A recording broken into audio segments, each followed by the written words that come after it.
And first of all, I thank all of you from the deepest place in my heart for bringing me here today and for making me your member of parliament.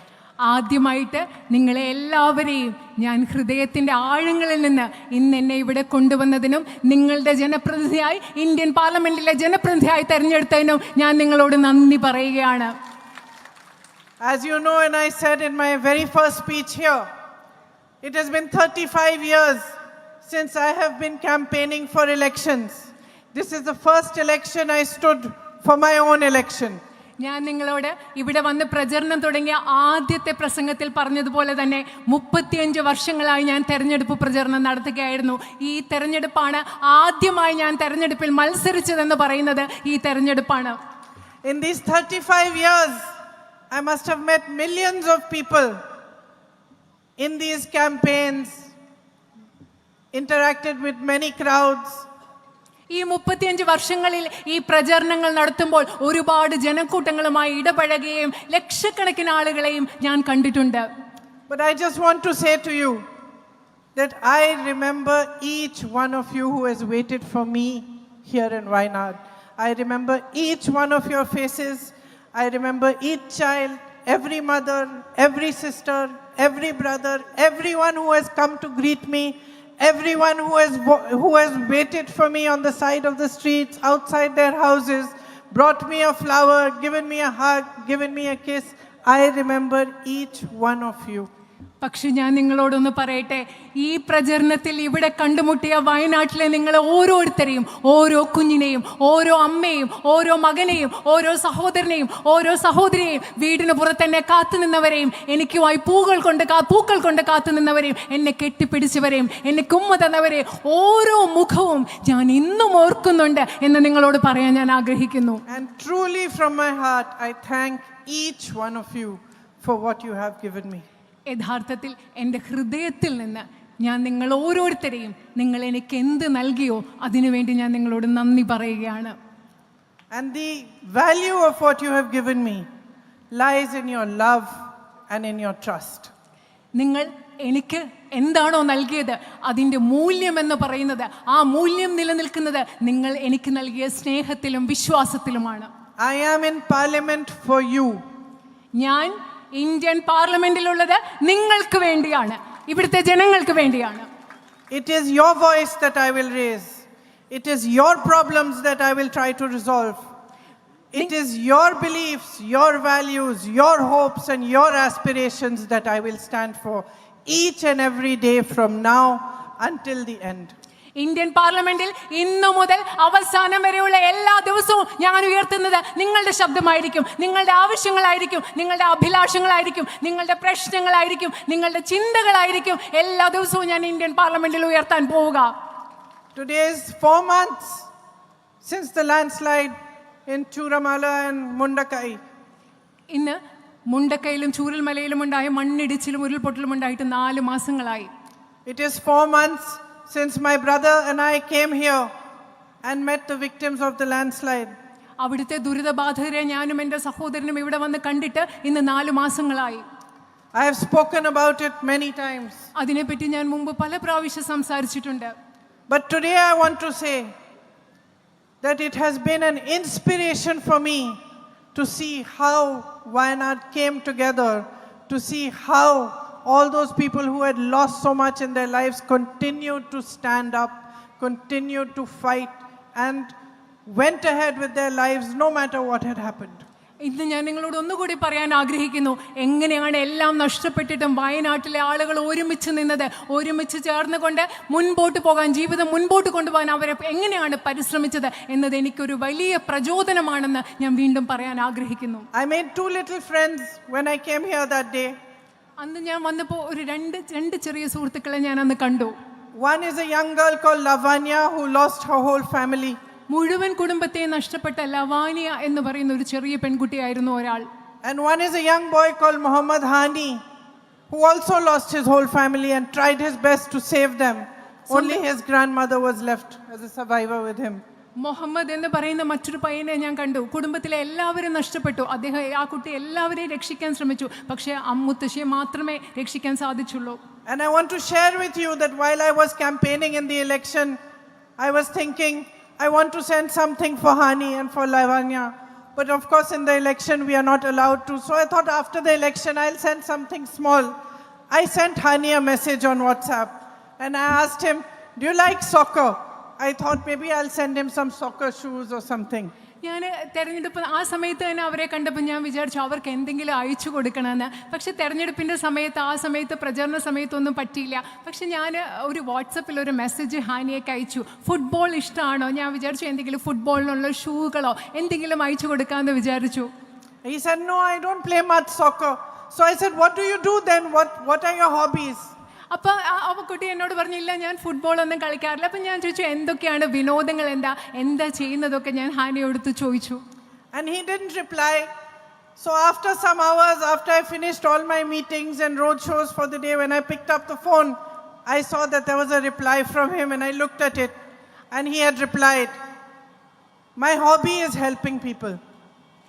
ആദ്യം ഞാൻ football ഷൂസൊക്കെ ഒന്ന് വേണമെന്ന് ചോദിച്ചപ്പോൾ ആ കുട്ടി മറുപടി തന്നില്ല. കുറേ നേരം മറുപടി ഒന്നും ഉണ്ടായിരുന്നില്ല. എൻ്റെ പ്രചരണം എല്ലാം കഴിഞ്ഞിട്ട് വൈകുന്നേരം വന്ന് ഞാൻ ഫോൺ എടുത്ത് നോക്കിയപ്പോൾ വാട്സപ്പിൽ ആ മറുപടി ഉണ്ടായിരുന്നു. ആ കുട്ടി പറഞ്ഞ എന്താണെന്നറിയോ? എൻ്റെ വിനോദം എന്ന് പറയുന്നത് ആളുകളെ സഹായിക്കുന്നതാണ്.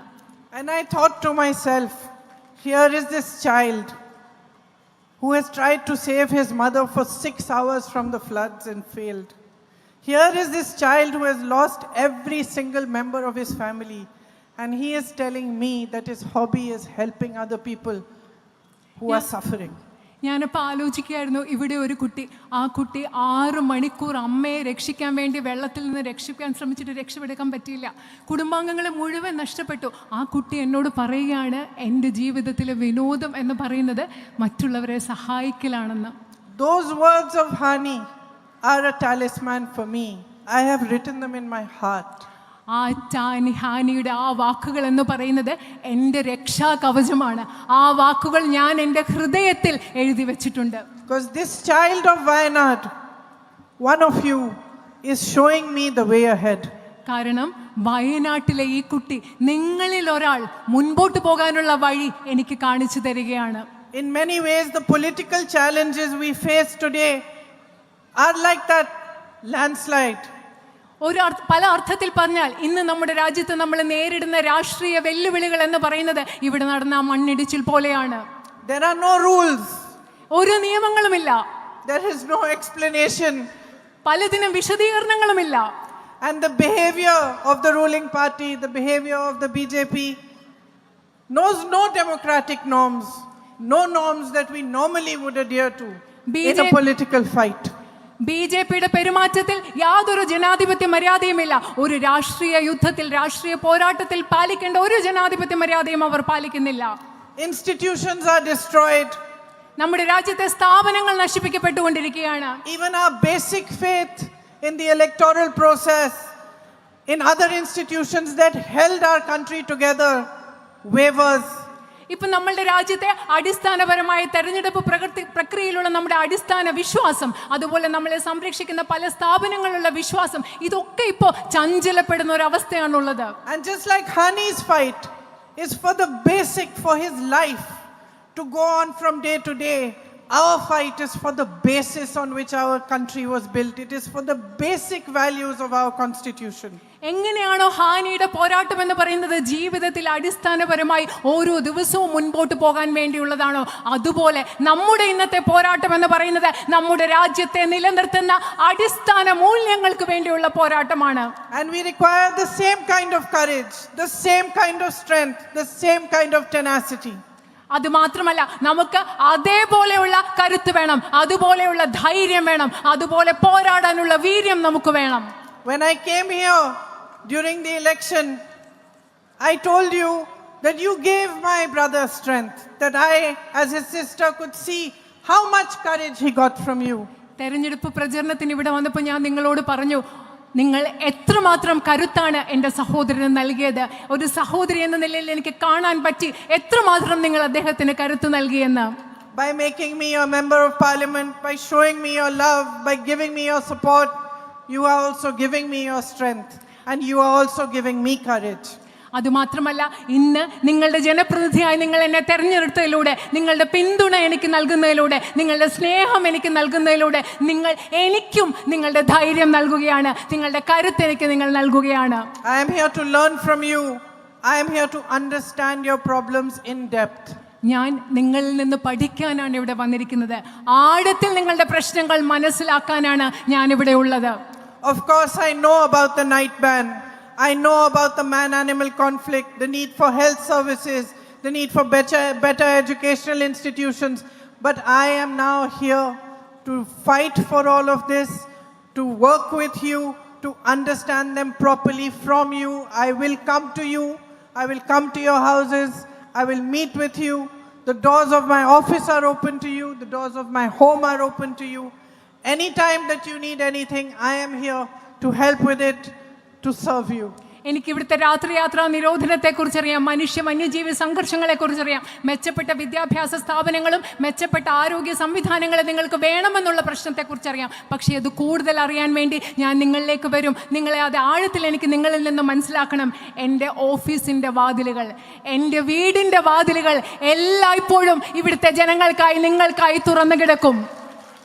I know that you will miss my brother, but I also assure you that I will leave no stone unturned in trying to make for you a stronger, better future. Whether you are a farmer from Wayanad, whether you are a shopkeeper, a businessman, whether you are a friend of mine, a sister, all of you who live here, who work here, I will work with you to improve your life and to make a stronger future for you. എനിക്കറിയാം, എൻ്റെ സഹോദരൻ ഇവിടെ ഇല്ലാത്തപ്പം അദ്ദേഹത്തെക്കുറിച്ചുള്ള നഷ്ടബോധം നിങ്ങൾ അനുഭവിക്കും. അദ്ദേഹത്തെ miss ചെയ്യുമെന്ന് എനിക്കറിയാം. പക്ഷേ അദ്ദേഹത്തിൻ്റെ അഭാവം ഇല്ലാത്ത വിധത്തിൽ ഞാൻ കഠിനമായി പരിശ്രമിച്ച് ഇവിടുത്തെ ഒരു കർഷകനാകട്ടെ, ചെറുകിട കച്ചവടക്കാരനാകട്ടെ, ഇവിടെയുള്ള എൻ്റെ സഹോദരിയായ സുഹൃത്തായ ഒരു സിസ്റ്റർ ആകട്ടെ, നിങ്ങളുടെ പ്രശ്നങ്ങൾ പരിഹരിക്കുന്നതിന് വേണ്ടി എന്നാൽ ആവും വിധം പ്രയത്നിക്കുമെന്ന് ഞാൻ നിങ്ങൾക്ക് ഉറപ്പ് നൽകുകയാണ്. I want to thank my brother for all the work he did here for the last 5 years. കഴിഞ്ഞ 5 വർഷങ്ങളായി വയനാട്ടിൽ എൻ്റെ സഹോദരൻ ചെയ്ത എല്ലാ പ്രവൃത്തികൾക്കും വേണ്ടി, നിങ്ങൾക്ക് വേണ്ടി ചെയ്ത കാര്യങ്ങൾക്ക് വേണ്ടി അദ്ദേഹത്തോട് ഞാൻ നന്ദി പറയുകയാണ്. It is because of your faith in him and your belief in him that you have put your trust in me as well. അദ്ദേഹത്തിൽ നിങ്ങൾക്കുള്ള വിശ്വാസം കൊണ്ടാണ് നിങ്ങൾ എന്നിലും ആ വിശ്വാസം അർപ്പിച്ചിരിക്കുന്നത്. I want to thank all the leaders who are assembled here and all the leaders, all the workers of the UDF who came out in support of me, who worked very, very hard to make this election what it became and to make it a possibility for me to win. ഈ തെരഞ്ഞെടുപ്പ് കാലത്ത് പ്രചരണത്തിന്റെ ഭാഗമായി പ്രവർത്തിച്ച എല്ലാ ഐക്യജനാധിപത്യ മുന്നണിയുടെയും പ്രവർത്തകരെയും നേതാക്കളെയും എന്നെ ഈ തെരഞ്ഞെടുപ്പ് വിജയിക്കാൻ സഹായിച്ചത്, സാധ്യമാക്കി തീർത്ത എല്ലാവരോടും ഞാൻ ഇവിടെ നന്ദി പറയുകയാണ്. And as I said in the beginning of my speech, I thank each and every one of you for the love you have given me. I will not disappoint you.